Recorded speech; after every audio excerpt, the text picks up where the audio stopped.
The public was familiar. Musk's grand reveals of self-driving cars, reusable rockets, and brain-computer interfaces. But on the night of March 15th, 2030, no one could have guessed what would be Musk's next reveal. It took place at a remote SpaceX headquarters, which had been constructed for confidentiality. Only a limited number of journalists and leaders were given exclusive access to this unprecedented event. Reporters buzzed amongst themselves, trying to make guesses which could possibly range from another marvel in AI or a new breakthrough in space exploration. Musk, wearing his signature black jacket and jeans, had an unusually drawn face, which raised suspicions amongst the crowd. I have always thought that technology is something that is utilized for elevating humanity. Musk commented in a rather somber tone than usual. However, it sometimes seems that our creations tend to outstrip our attempts to keep things in check. The audience continued to murmur, other American audiences having followed SpaceX missions to Mars for several years, were growing increasingly bored with his signature reveals. Then, to their surprise, a giant screen behind Musk slowly came to life, displaying what looked like a blurry video feed of a cold, lifeless Martian approach. With SpaceX continuing with their Mars missions, this footage was not out of the ordinary. But then the audience was struck with terror as the camera zoomed up on some object. In the background, beyond a cluster of trees, a humanoid figure stood frozen, with its eyes turned towards the camera, fully aware of its presence. The details were humanoid in nature, yet strangely disproportional, with limbs and facial features being blurry, as if the very fabric of reality rejected its existence. This footage, Musk continued, was taken by one of our autonomous drones 3 weeks ago. I have also come to know that no human missions were reported in this area, and yet this being was present. Many in the audience still held hope that Musk would play this off as some exaggerated form of marketing for a new Tesla AI system. The room was devoid of any noise. Some laughed nervously, expecting him to sweeten the deal and open up about the new Tesla AI model and how this was part of a marketing agenda.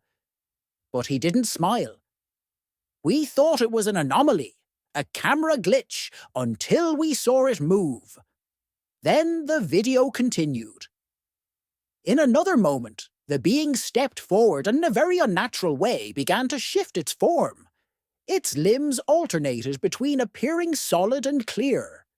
Its eyes, or whatever should have made up for them, brightened as there was a switch that was turned on. After a brief moment, it completely disappeared. As if on cue, the audience inhaled, relishing the ease of uncaptured tension they seemed to have contained. "We were here first," Musk announced, and the room erupted into chaos. Questions came from every angle. Was this an alien race? A survivor of a lost civilization?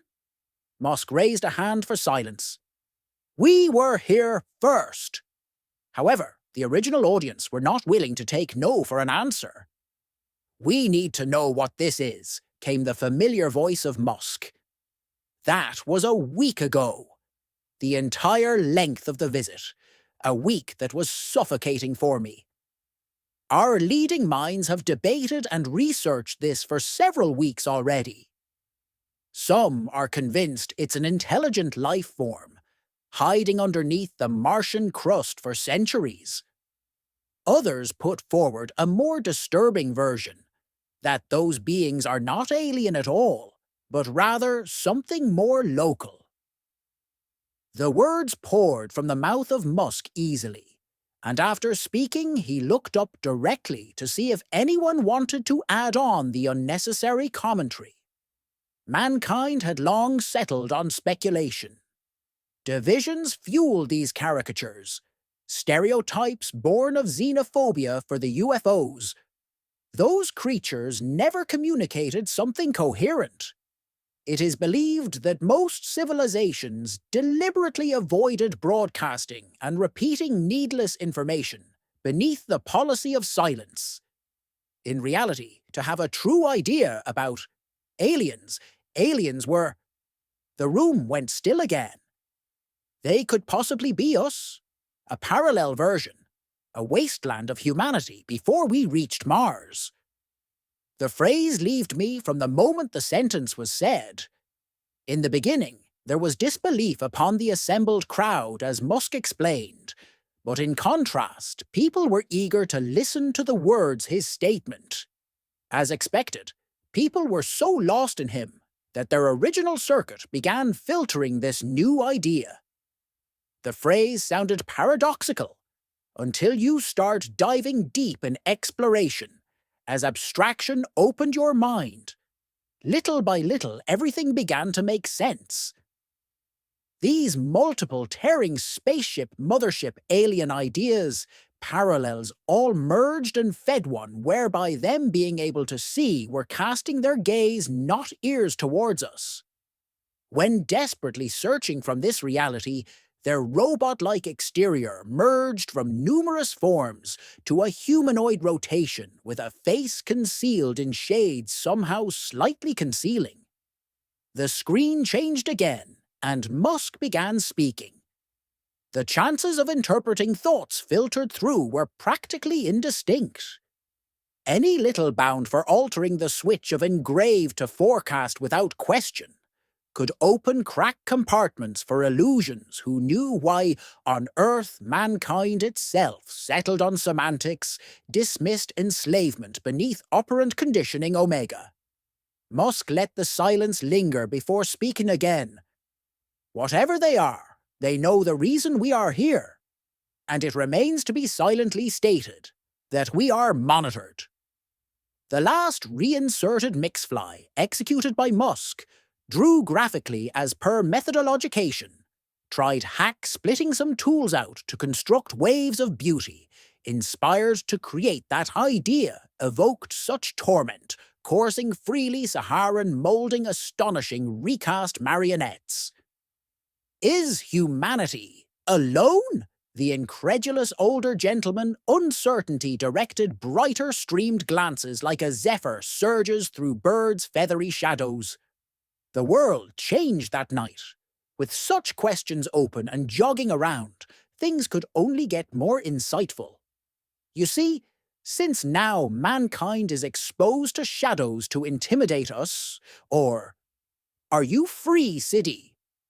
Defiantly, no one was seen brash enough to put their toes armed.